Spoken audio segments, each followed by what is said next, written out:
శ్రీ హరివంశము పురాణమా లేక ఇతిహాసమా అను మీమాంస ఉన్నది. 12,000 శ్లోకములతో 3 పర్వములుగానున్న హరివంశమును శ్రీ వేదవ్యాస మహర్షి మహాభారత గ్రంథమునకు కిల భాగములుగా రచించుటచే ఇది ఇతిహాసము. పురాణ పురుషుల దివ్య చరిత్రలు నుండుటచే ఇది పురాణము. హరివంశములో భగవంతుడు అవతార విశేషముగా వచ్చి లీలలు ప్రదర్శించెను. అవతారమనగా పరబ్రహ్మ పరమాత్మ దిగివచ్చుట.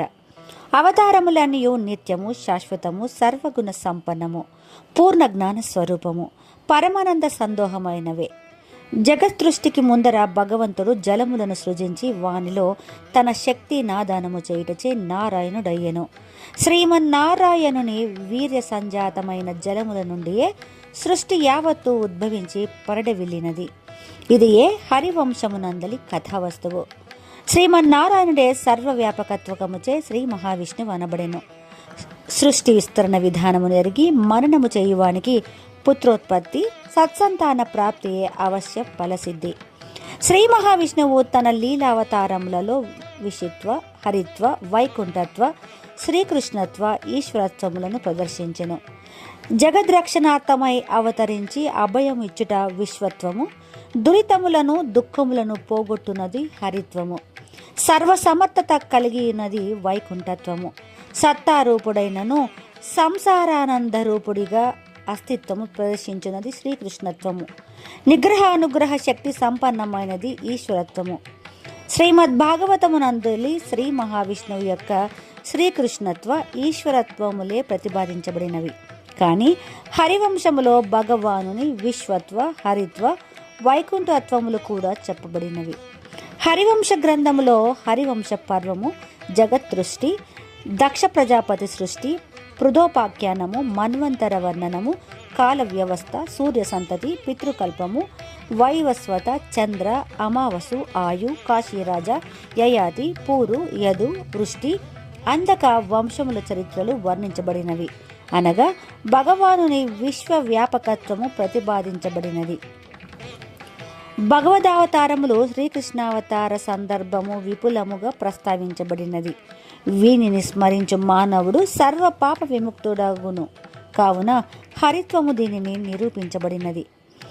విష్ణు పర్వమునందలు భగవానుని వైకుంఠత్వము, శ్రీకృష్ణత్వము పుష్కలముగా వివరించబడినది. శ్రీకృష్ణుని ఒక లోకోత్తర మహాపురుషునిగా వర్ణించినది. శ్రీకృష్ణుడు జ్ఞాన విజ్ఞానములకు, నీతి నియమములకు నెలవు. తాను ధర్మమునాచరించి ఇతరులకు ఉపదేశించెను.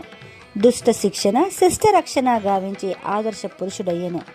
ప్రజల శాంతిమయ జీవనమునకు విఘాతమునర్చు ముష్కరులను మట్టుబెట్టెను. దురాచారుల గుండెలలో గుబులు పుట్టించెను.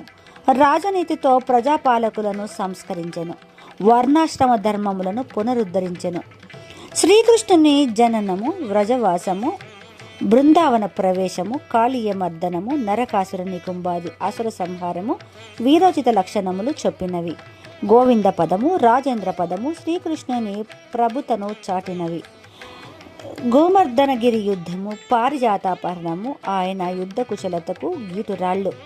శ్రీకృష్ణుని వాసుదేవ, సంకర్షణ, ప్రద్యుమ్న, అనిరుద్ధ చతుర్వ్యూహాత్మక అవతార విశేషములన్నీయు, షట్పుర విజయము, ప్రభావతి, ప్రద్యుమ్నము, శంబరాసుర వధ, ఉషా పరిణయము, వర్ణ పరాజయములందు కానవచ్చును. ఆయన సాంకేతిక పరిజ్ఞానము ద్వారకా నగర నిర్మాణమునందు తెలియవచ్చును. ఆయన కళాపిపాసకు పిండారక తీర్థయాత్ర ఒక నిదర్శనము. శ్రీకృష్ణుడు ధర్మజ్ఞుడు, సత్కర్మానుష్ఠానమునందు దేవతారాధన యందు శ్రద్ధా తత్పురుషుడు. శివధ్యానము, తపస్సు మెండుగా చేసెను. కృష్ణస్థు భగవాను స్వయం అనునది దక్షిణ వైశిష్టమయ్యను ఉపాఖ్యానమునంద అగుపడును. శ్రీ హరివంశ గ్రంథమునందలి భవిష్య పర్వము శ్రీ మహావిష్ణువు యొక్క పరతత్వమును ప్రబోధించి ఈశ్వరత్వమును నిరూపించెను. భవిష్య పర్వములోని కాల ప్రభావము, అనంత శయనము, పుష్కర సంభవము, బ్రహ్మయోగము, బ్రహ్మయజ్ఞము, ఆత్మజ్ఞానము, ధర్మ విజయము పరతత్వోపదేశములై అటులను యజ్ఞ వరాహావతారము, నృసింహావతారము, వామనావతారము, దేవాసుర సంగ్రమౌబలి విజయము అను శీర్షికలు మిక్కుటముగా ధర్మ ప్రమోదము చేసినవి. ఘంటాకర్ణుని చరిత్ర పరాభక్తికి మచ్చుతునక, శివకేశవులనేది శీర్షిక సర్వమత సమానత్వమును చాటి చెప్పినవి. 18 పురాణములు వినుట వలన లభించు పుణ్యము కేవలం ఒకసారి హరివంశం చదువుట వలన లభించును. హరివంశ శ్రవణముచే పుత్రార్థులకు పుత్రులు, ధనార్థులకు ధనము లభించును. మహాపాతక ఉపపాతకములు నశించును. హరివంశమును చదువువారు వినువారు కష్టముల నుండి గట్టెక్కెదరు. వారికి సర్వశుభములు కలిగి మనోవాంఛితములన్నీ తీరును. 1000 అశ్వమేధ యాగములు 100 వాజపేయ యాగములు చేసిన ఫలము కలుగును.